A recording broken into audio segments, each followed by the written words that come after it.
Welcome to Maheshan IAS. Your rank is our responsibility. जय हिंद दोस्तों। कल से आपने एक खबर जरूर सुन रखी होगी जहां पे ये कहा जा रहा था कि भारत के विदेश मंत्री यानी कि सुब्रमण्यम जयशंकर और ईरान के विदेश मंत्री यानी कि सैयद अब्बास अरागची के बीच में वार्ता हुई है और वार्ता के बाद यह निर्णय लिया गया है कि स्ट्रेट ऑफ हॉर्मुज जो है वो भारत के लिए खोल दिया जाएगा, जैसा कि चाइना के लिए और बाकी सारे जो समर्थक देश हैं ईरान के, उनके लिए खोला गया है। दोस्तों, ये जब खबर आ रही थी कल से बहुत सारे न्यूज चैनल ने इसको कवर किया, बहुत सारे आपने यूट्यूब पे भी ये वीडियोस को देखा होगा जहां से ये खबर आ रही थी, लेकिन मैं इंतजार कर रहा था आधिकारिक पुष्टि की। और पुष्टि कहां से होगी? तो मिनिस्ट्री ऑफ एक्सटर्नल अफेयर्स यानी कि विदेश मंत्रालय की तरफ से पुष्टि होगी। और आज इस पे पुष्टि हो गई है और ये खबर पूरी तरीके से झूठी निकली है। दोस्तों, ये खबर आपने देखी होगी, कल से ये खबर चल रही थी, बड़ी राहत, जंग के बाद पहली बार हॉर्मुज से मुंबई पहुंचा टैंकर। तो इस तरह की खबर कल चल रही थी। मैंने पिछले वीडियो में भी आपको ये वाला आर्टिकल दिखाया था, 2 oil tankers reach India via straight of Hormuz, ignite hope. और ये कहा जा रहा था कि भारत के विदेश मंत्री ने जब बात की उसके बाद से यह निर्णय लिया गया है और वो बोला गया है ईरान की तरफ से कि स्ट्रेट ऑफ हॉर्मुज खोल दिया जाएगा और जितने भी टैंकर्स हैं, जितने भी सीप फंसे हुए हैं स्ट्रेट ऑफ हॉर्मुज के पास, वो सारे जो है भारत की ओर अब रवाना हो जाएंगे। लेकिन आज जब विदेश मंत्रालय की तरफ से प्रेस ब्रीफिंग की गई तो ये जो खबर चल रही थी इस पे पूरी तरीके से उन लोगों ने खंडन कर दिया। आप में से किसी भाई ने कमेंट भी किया था और पूछा था कि सर, कल एक बड़े न्यूज चैनल में खबर चल रही है कि ईरान ने परमिशन दे दी है भारत के जहाजों को आने के लिए, आप कह रहे हैं ये खबर झूठी निकली, तो क्या बड़े बड़े चैनल झूठ बोल रहे हैं या आप फिर? तो दोस्तों, जब मैंने पिछला वीडियो अपलोड किया था उस समय ये वाली ब्रीफिंग नहीं स्टार्ट हुई थी, ये मिनिस्ट्री ऑफ एक्सटर्नल अफेयर्स की तरफ से ब्रीफिंग थी। इसमें बाकी मिनिस्ट्री के भी जो एक्सपोक पर्सन है वो भी बैठे हुए थे, पेट्रोलियम मिनिस्ट्री के भी एक्सपोक पर्सन बैठे हुए थे।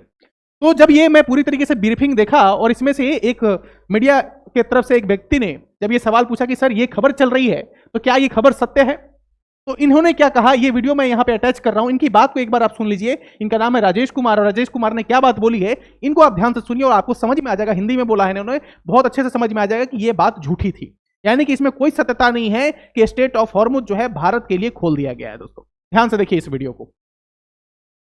One question to the MEA, as Mr. Rajesh Sinha ji said, one oil tanker of India has moved. Does it indicate some sort of an arrangement we have got on safe passage? नहीं, ये जो आपको मैंने बताया जो oil tanker जग प्रकाश है ये Hormuz के ईस्ट में था, so it doesn't have to cross the Hormuz to go. It is actually lying in the east. और ये इंडिया नहीं आ रहा है, ये अफ्रीकन किसी कंट्री में इज कैरिंग गैसोलीन वगैरह, कुछ एयर गैस वगैरह लेके जा रहा है, गोइंग टू अफ्रीका, क्या going to, but Indian flag. I think आपने पिछला वीडियो देख लिया होगा। देखो दोस्तों, आपको एक बात समझाता हूं मैं। जब खेमनेई की मृत्यु हुई, जब खेमनेई की हत्या की गई, खेमनेई की हत्या करने के बाद लगभग 6-7 दिन बाद भारत के जो विदेश मंत्रालय के जो मिनिस्ट्री के जो हमारे सेक्रेटरी हैं विक्रम मिश्री सर, वो गए थे कंडोलेंस देने के लिए एम्बेसी में, ईरान की एम्बेसी में। उसके लगभग 12 दिन बाद कल देश के प्रधानमंत्री ने वहां के राष्ट्रपति से बात की है। आपको एक और बताऊं, सैयद अब्बास अरागची और भारत के विदेश मंत्री सुब्रमण्यम जयशंकर के बीच में 5 बार बातचीत हो गई है। और ये बातचीत कब से शुरू हुई है? ये बातचीत शुरू हुई है पिछले 3-4-5 दिनों में। क्यों? क्योंकि अब हमको समझ में आया है कि स्ट्रेट ऑफ हॉर्मुज के बंद होने की वजह से कितना बड़ा क्राइसिस हो सकता है। दोस्तों, पहले जो है हमने ये निर्णय नहीं ले पाए, हम ये समझ नहीं पाए कि ये जो युद्ध है, ये जो वॉर है, ये बहुत लंबा चलेगा। ये अनुमान किसी ने नहीं किया था। एक तो रमजान का महीना चल रहा था और इस महीने में आपने उस देश पे अटैक कर दिया जहां पे एक बड़ा समुदाय जो है एक व्यक्ति में अपना आस्था देखता है, यानी कि खेमनेई जो था वो रिलीजियस लीडर था, वो पॉलिटिकल लीडर था और उसके प्रति बहुत सारे लोगों की संवेदना थी, इमोशंस थे। और महीना भी बहुत पावन महीना चल रहा था इस्लाम के लिए, मुसलमानों के लिए। और उस महीने में जबकि खेमनेई को मालूम था कि उसको मारा जाएगा, वो उसको पूरी तरीके से मालूम था कि उसको मारा जाएगा, उसने खुद की शहादत दी। दोस्तों, खेमनेई चाहता तो बच सकता था, वो भाग सकता था, कुछ भी कर सकता था, लेकिन वो मारा नहीं जाता। लेकिन उसने जानबूझकर अपनी शहादत दी, जानबूझकर वो शहीद हुआ, क्योंकि वो लोगों की नजर में दिखाना चाहता था कि देश के लिए वो शहीद हो गया। और जैसे ही ये खबर लोगों के बीच में पहुंची तो लोग जो है उनके अंदर की भावना जाग उठी। हम ये अनुमान नहीं लगा पाए, भारत ये अनुमान नहीं लगा पाया कि ये युद्ध बहुत लंबा जा सकता है। ये अनुमान इजराइल ने भी नहीं लगाया, ये अनुमान जो है अमेरिका ने भी नहीं लगाया। तो ये मिस कैलकुलेशन हुआ सबके साइड से। भारत ने शुरू में कोई भी एक्शन नहीं लिया, एक्शन इन द सेंस हम कंडोलेंस तक जाहिर नहीं किए, मतलब एक होता है ना कि शोक संवेदना जाहिर करना, वो भी नहीं किए। अब जब परिस्थितियां विपरीत हो रही हैं भारत के, ये भारत के विपरीत परिस्थिति है। स्टेट ऑफ हॉर्मुज जो है चाइना के लिए बंद नहीं है, स्टेट ऑफ हॉर्मुज भारत के लिए बंद है। आज भी ये मंत्रालय के प्रवक्ता जो है इन्होंने क्या बात बोली कि कल हमारे जितने शिप फंसे हुए थे उतने ही शिप आज भी फंसे हुए हैं, कल जितने हमारे नाविक फंसे हुए थे, सेलर्स जितने फंसे हुए थे, आज भी उतने ही फंसे हुए हैं। तो कोई आ तो नहीं रहा है वहां से। ये मंत्रालय का आप ब्रीफिंग देखिए और वहां पे समझिए आप बात को, ये तो आधिकारिक बयान है ना यहाँ पे। तो अब परिस्थिति हमारे पक्ष में नहीं जा रही थी। तब हमने सोचा कि भाई अब हम इनसे बात करते हैं, क्योंकि देखो हम न्यूट्रल हैं। न्यूट्रल होने का मतलब था कि जब हम इजराइल से बात कर रहे थे तो ईरान से भी हमें बात करना चाहिए था। क्यों? क्योंकि हमको यह मतलब नहीं कि इजराइल का वो दुश्मन है, अमेरिका का दुश्मन है, तो उससे हमको क्या लेना देना था? हमको भारत के लोगों के पक्ष में निर्णय लेना था। और स्टेट ऑफ हॉर्मुज का बंद होना यह भारत के लिए एक तरीके से अगेंस्ट में गया। इसीलिए भारत के प्रधानमंत्री हो या फिर राष्ट्रपति हो, देखो ना, कल 12 तारीख था, 28 तारीख को यह युद्ध शुरू हुआ। पहली बार भारत के प्रधानमंत्री ने ईरान के किसी लीडर से बात की है। उसके पहले भारत के प्रधानमंत्री Oman, Jordan, Kuwait, UAE, Bahrain, सारे देश के लीडर से बात कर रहे थे, इजराइल में बात कर रहे थे, सबसे बात कर रहे थे, लेकिन ईरान में किसी से बात नहीं की। कल क्यों बात की है? इसके पीछे का भी यही कारण है कि स्टेट ऑफ हॉर्मुज की वजह से जो क्राइसिस आ रही थी, भारत के लोगों के ऊपर असर पड़ रहा था। अब देखो ना, लड़ाई कहीं और हो रही, लेकिन असर तो हमारे देश में भी पड़ रहा है ना। तो इसको हमने कैलकुलेट नहीं किया अच्छे तरीके से, और इसकी वजह से ये खामियाजा भुगतना पड़ रहा है हमको। एक और आपको बात बताऊं, ये पीआईबी ने ये प्रेस रिलीज किया, इसको आप ध्यान से देखिए। पहले हम बहुत कम देशों से जो है क्रूड ऑयल लेते थे, अब लगभग हम 40 देशों से क्रूड ऑयल ले रहे हैं। क्यों? क्योंकि मान लो जब हमको इंपोर्ट करना है, बाहर से ही कोई चीज मंगानी है, और 1-2 देश से हम मंगा रहे हैं कोई चीज, और इन्हीं 2 देशों पे निर्भर होंगे, और ये 2 देश अगर बंद कर दे तो फिर हम कहां से लेंगे? तो इसने हमने क्या किया, हमने दायरा बढ़ा दिया है। अब लगभग 40 देशों से हम ये क्रूड ऑयल ले रहे हैं। दूसरी बात क्या है, 70% of crude oil coming from routes other than state of Hormuz. अब 70% जो तेल है वो स्टेट ऑफ हॉर्मुज से नहीं आ रहा है, कहीं और से आ रहा है। हम वेनेजुएला से भी तेल ले सकते हैं, हम रशिया से भी, हमारे पास और ऑप्शंस हैं, और अलग अलग देशों से हम लोग तेल ले रहे हैं। साथ ही साथ जो हमारी रिफाइनरी कैपेसिटी है, जहां पे रिफाइन होता है, ये कच्चा तेल जो है रिफाइन होता है, उसकी कैपेसिटी को हमने बढ़ा दिया है। पहले 5 लीटर रिफाइन होता था, तो अब 10 लीटर रिफाइन करने के लिए बोल दिया, यानी कि ज्यादा से ज्यादा हम लोग रिफाइन करें। ये तो तेल की बात हो गई। गैस की बात करें तो refineries directed to maximise LPG production. जितने भी रिफाइनरीज हैं उनको बोला गया भाई एलपीजी प्रोडक्शन को आप बढ़ाइए। एलपीजी प्रोडक्शन इंक्रीज बाय 30% से ये बढ़ भी गया है। अभी तक हम लोग जो है 2.5 लाख जो है डिस्ट्रीब्यूटर हैं भारत में, और हर दिन प्रतिदिन 50 लाख सिलेंडर डिलीवर कर रहे हैं। यानी कि आज के दिन ही 50 लाख सिलेंडर डिलीवर किया है भारत के पेट्रोलियम मिनिस्ट्री ने। समझ में आ रही है? चाहे वो भारत पेट्रोलियम हो या फिर इंडियन गैस हो, इन सब ने जो है लगभग हर दिन 50 लाख सिलेंडर डिलीवर कर रहा है। आपको भी देखो, गैस की तो त्रासदी है, गैस की कमी है ना, लेकिन कमी क्यों हो रही है आप सब जानते हैं। होर्डिंग हो रही है, जमाखोरी हो रही है, बहुत सारे लोग पैनिक क्रिएट कर रहे हैं, उसकी वजह से लोग जाके अननेसेसरी गैस अपने घर में जमा कर रहे हैं। आपको कोई दिक्कत और परेशानी है तो ये ऑफिशियल कुछ नंबर इशू किए गए हैं, इस नंबर पे फोन करके आप कंप्लेन कर सकते हैं। और आपकी जो भी समस्या है, तो ये इंडियन गैस है, ये भारत गैस है, ये एचपी गैस है, हिंदुस्तान पेट्रोलियम गैस, यहाँ पे आप अपने नंबर पे फोन करके आप अपनी परेशानी को बता के समाधान ले सकते हैं। ये भारत की सरकार ने ये नंबर को इशू किया है ताकि आपकी मदद की जा सके, तो इसका प्रयोग कीजिए। और कालाबाजारी और अवैध वसूली अगर हो रही है आपके साथ, मान लीजिए 600 रुपए का सिलेंडर है और आपसे 6000 मांगा जा रहा है ना, तो आप जो इस नंबर पर फोन करके कंप्लेन भी कर सकते हैं। ठीक है, तो इसका प्रयोग कीजिए, भारत सरकार ने ये जारी किया है। अब एक और बात करता हूं, देखो यहां पे क्या कह रहा है, ईरान कभी भी सरेंडर कर सकता है। ये कौन कह रहा है? राष्ट्रपति ट्रंप। देखो राष्ट्रपति ट्रंप जो है अभी इलेक्शन में है, इलेक्शन चल रहा है, मिड टर्म इलेक्शन चल रहा है अमेरिका में, और उसमें वहां पे जाके उन लोगों ने, ट्रंप ने वहां पे इलेक्शन में खड़े होकर बोला कि हम ये वॉर जीत गए हैं, हमने ईरान को हरा दिया, हम ये जीत गए हैं। समझ में आ रही है बात? तो झूठ बोला जा रहा है वहां पे, और उसने बोल भी दिया, यहाँ पे देखिए ना, कि ईरान कभी भी सरेंडर कर सकता है। एक तो ये बोल रहा है कि ईरान कभी भी सरेंडर कर सकता है, ईरान क्या कह रहा है कि हम कभी सरेंडर नहीं करेंगे, हम कभी भी सरेंडर नहीं करेंगे, ये बोल दिया ईरान ने। क्लियर बात है। ईरान ने 3 कंडीशन भी रख दिया था, मैंने आपको बताया था। अब देखिए, जब ये कह रहा है कि ईरान कभी भी सरेंडर कर सकता है, हम जीत रहे हैं, तो फिर आपका F-18 क्यों गिर रहा है, F-15 क्यों गिर रहा है, KC-135, MQ-9, ये सब क्यों गिर रहे हैं? ये सारे एयर क्रैश क्यों हो रहे हैं? अमेरिका के ये जितने भी एयरक्राफ्ट थे, जितने भी एयरक्राफ्ट के मैंने यहां पे नाम लिखे हैं, ये सारे क्रैश कर गए दोस्तों। जब आप जीत रहे हैं तो फिर ये क्यों हो रहा है? जब आप जीत रहे हैं तो आप तो बोले थे कि हम एक ही दिन में जीत जाएंगे, 24 घंटे में जीत जाएंगे। आज 13 दिन हो गया, आज 13 दिन हो गया भाई इस वॉर को। सोचो ना, किसी ने उम्मीद लगाई थी क्या? आप बोल रहे हैं कि हम जीत रहे हैं। ये कह रहा है कि स्टेट ऑफ हॉर्मुज बंद रहेगा, शहीदों के खून का बदला जरूर लिया जाएगा। भाई जाहिर सी बात है, वहां के लोग शहीदों का बदला लेंगे। और एक और चीज देखो, ये तस्वीर देखो आप ध्यान से, ईरान में फेल हुआ अमेरिका नहीं गिरा पाया खमेनेई सरकार। खमेनेई सरकार तो गिरा भी नहीं। उसके बाद आज की तस्वीर है दोस्तों, लाखों लोग, ये वीडियो आप देखिए,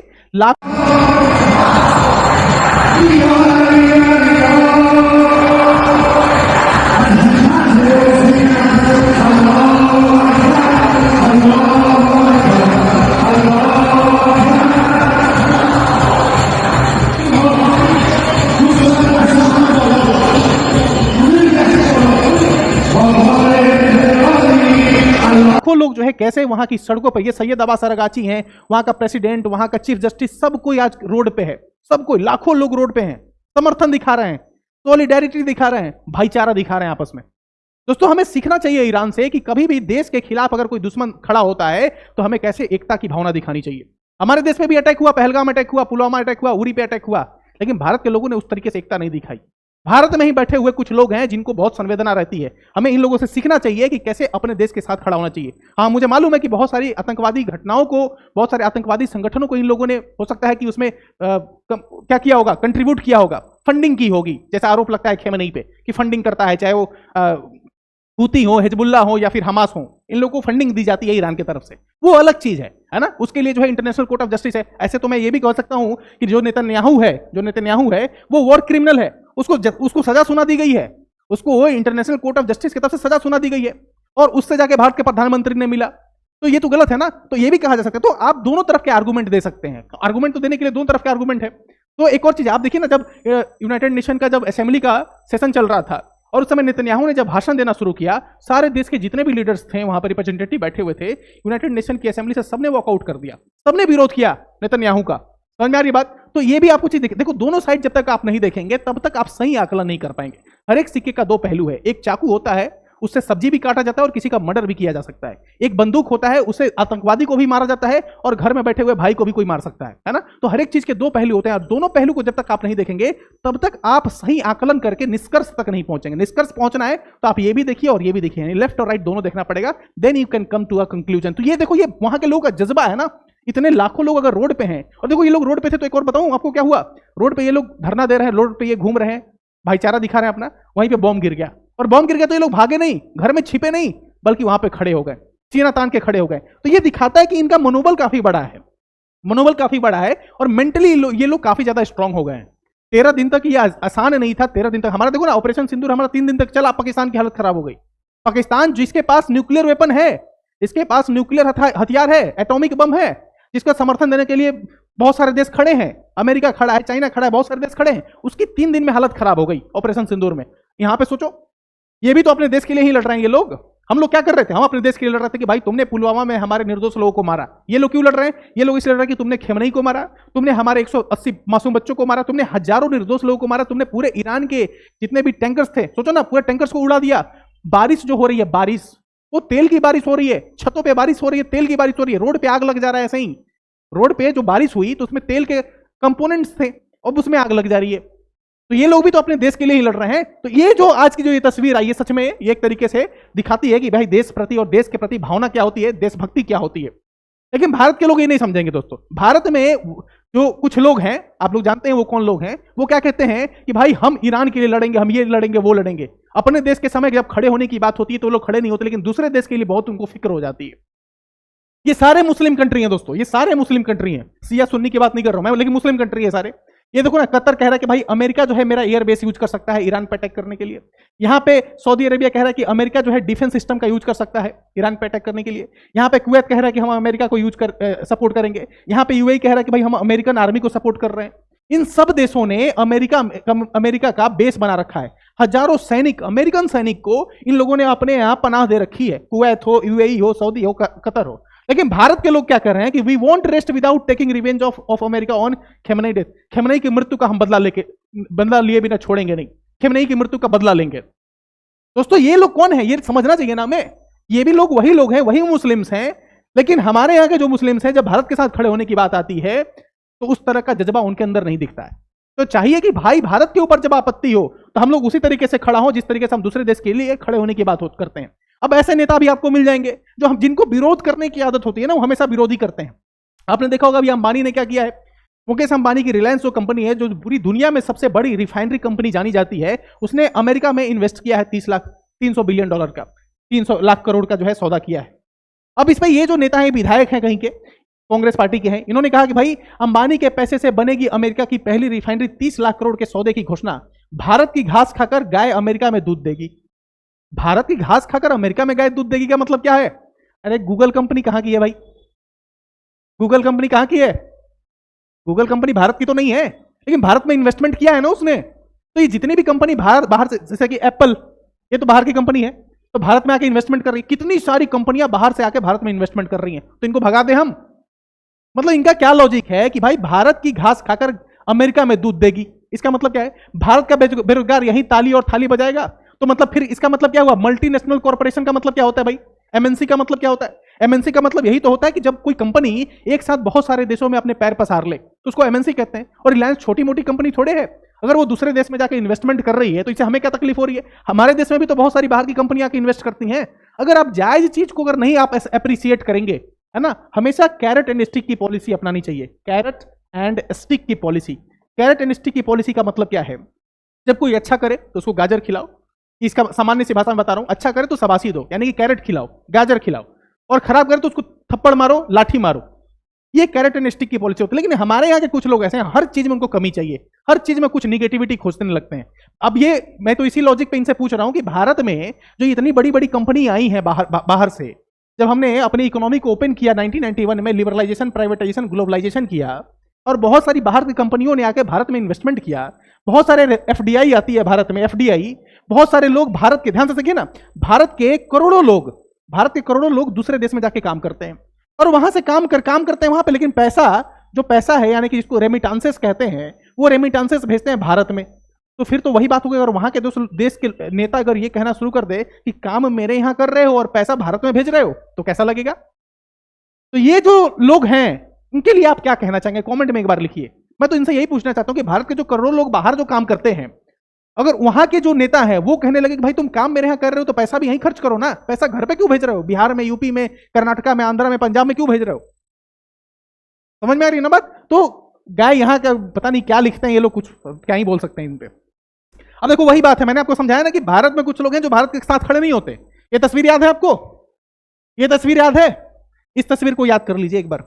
अरे इस तस्वीर को देख के मन सिहर जाता है ना? ये रोए जो है ना खड़े हो जाते हैं, आत्मा कांप जाती है कि कैसे निर्दोष लोगों को उनके धर्म को पूछ के गोली मार दी गई, धर्म को पूछ के गोली मारी गई, भाई तुम इस धर्म के हो, गोली मार दी गई। निहत्ते लोगों को कोई मतलब नहीं है, आराम से लोग पिकनिक मना रहे हैं, वहीं पे पहुंचा, गोली मार दी धनाधन। लेकिन हम क्या कर रहे हैं दोस्तों? हम क्या कर रहे हैं? ये इस व्यक्ति को जानते हैं आप? जब हम भारत पाकिस्तान का मैच हो रहा था, तो भारत पाकिस्तान के मैच में विकेट लेने के बाद ऐसे ऐसे ऐसे कर रहा था, भारत के क्रिकेटर्स का मजाक उड़ा रहा था मैदान में। ये चाय पी के ये मजाक उड़ाता है हमारे अभिनंदन सर का मजाक उड़ाता है, वही अभिनंदन जिसने पाकिस्तान में घुस के इनकी हालत खराब कर दी थी, और बाइज्जत इनको वापस भी करना पड़ा अभिनंदन को। तो अभिनंदन सर का ये मजाक उड़ाते हैं, ये चाय पी पी के।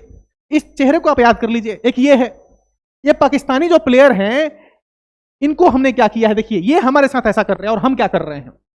इनके पाकिस्तान के जो क्रिकेट बोर्ड है वो इन पे फाइन लगाती है, 50-50 लाख रुपए का फाइन लगाती है कि तुम T20 वर्ल्ड कप में अच्छे से नहीं खेले हो, तुमको फाइन देना पड़ेगा। और हम क्या कर रहे हैं दोस्तों? हम ये कर रहे हैं, देखिए भारत की जो टीम है सनराइजर्स हैदराबाद, उसने नहीं खरीदा है, ध्यान से देखना। जो ब्रिटेन है, इंग्लैंड है, वहां पे भी सनराइजर्स की एक टीम है, और उसकी मालकिन कौन है? उसकी मालकिन है ये, ठीक है, उसकी मालकिन है ये। जो सनराइजर्स हैदराबाद की जो मालकिन है भारत में IPL टीम की, वैसी ही एक टीम है कहां पे? इंग्लैंड में, सनराइजर्स लीड्स नाम है उसका, और उसने खरीदा है इस व्यक्ति को, अबरार अहमद को। एक आतंकवादी देश को हम आगे बढ़ा रहे हैं। आगे कैसे बढ़ा रहे हैं सर? देखिए ना, ये है सनराइजर्स लीड्स नाम है, इसका अकाउंट आज जो है सस्पेंड हो गया है ट्विटर पे। अब मान लीजिए ये पैसा कितना दे रहे हैं, जानते हो कितने में खरीदे हैं? 234 करोड़, 2.3 करोड़, 4 करोड़, एक minute, let me check the exact amount. 190 euro में खरीदा है हमने, लगभग 2.34 करोड़, 2.34 करोड़ में खरीदा है, 2.5 करोड़ में। 2.5 करोड़ में सोचो, इनको काव्या मारन को दुनिया में और कोई प्लेयर नहीं दिखा, दुनिया में और किसी प्लेयर में इनको कैपेबिलिटी, स्किल, वो जज्बा नहीं दिखा। इनको दिखा कहां पे? पाकिस्तान के प्लेयर में। अरे ये वही पाकिस्तान, इसके पास खाने का पैसा नहीं है। ये पैसा अगर 2.5 करोड़ दिए तो जानते हो ये क्या करेंगे? ये यही काम करेंगे। मसूद अजहर है, और मसूद अजहर किस लिए जाना जाता है? ये आप लोगों से छिपा है क्या? हमको दुनिया में कोई क्रिकेटर नहीं मिल रहा, हम पाकिस्तान के क्रिकेटर को खरीदेंगे? भारत का कोई व्यक्ति पाकिस्तान के लोगों को पैसा देगा क्या? 2 करोड़ 34 लाख, देखो 10-20 लाख रुपए में खरीदा रहता तो चलो समझ में भी आता, 2 करोड़ 34 लाख रुपए दे दिया हमने। अब देखिए आगे, boycott Sunrisers Hyderabad in IPL, Sunrisers face backlash for buying Pakistani spinner. फिर यहां पे देखिए Sunrisers Leeds official Twitter account suspend हो गया है। अरे यही अबरार अहमद है जो भारत के क्रिकेटर्स का मजाक उड़ाता था। ये वही पाकिस्तानी क्रिकेट टीम है जिसके साथ हमने मैच में हाथ मिलाना सही नहीं समझा। हम लोगों ने इनके हाथ से कप तक नहीं लिया दोस्तों। एशिया कप में, एशिया कप हम जीते ना, लेकिन भारत का कप्तान जो सूर्य कुमार यादव है उसने क्या बोला कि भाई हम इनके हाथ से नहीं लेंगे, दीज आर टेररिस्ट पीपल। अनुराधाचार्य जी क्या कह रहे हैं? संत समाज से आते हैं, इन्होंने कहा है कि भारतीय क्रिकेटर को खरीदा जाना चाहिए, भारत का पैसा भारत में ही रहना चाहिए, उसी पैसे से काव्या मारन के पाक खिलाड़ी को खरीदने से पाकिस्तान भारत पर मिसाइल ही दागेगा। बिल्कुल सही बात है। अरे दुनिया में बहुत सारे देश हैं, बहुत सारे क्रिकेटर हैं, कहीं से भी खरीदो, पाकिस्तान का ही क्रिकेटर क्यों मिला? और इस पैसे का इस्तेमाल वो किस लिए करेंगे? इस पैसे का इस्तेमाल वो लोग, पता है ना आपको किस लिए करते हैं? पैसा अगर उनके पास आता है तो वो लोग खाने पीने और अपने देश के विकास के लिए इस्तेमाल नहीं करते हैं, वो इस्तेमाल करते हैं भारत को नीचा करने में, भारत में किसी तरह की आतंकवादी घटना को अंजाम देने में। ये तो उनका मंसूबा है। ये देखिए ना, पाकिस्तान में हाहाकार है, पेट्रोल प्रति लीटर जो है 321 रुपए पहुंच गए। जिस पाकिस्तान में खाने को कुछ नहीं है, वहां पे हमने कितना दे दिया? 2,34,00,000 रुपए। अब बताइए, आप इसका समर्थन करेंगे क्या? कमेंट में अपने विचार को जरूर लिखिएगा। मिलते हैं किसी और नए एक वीडियो में एक नए टॉपिक के साथ। जय हिंद, जय भारत दोस्तों।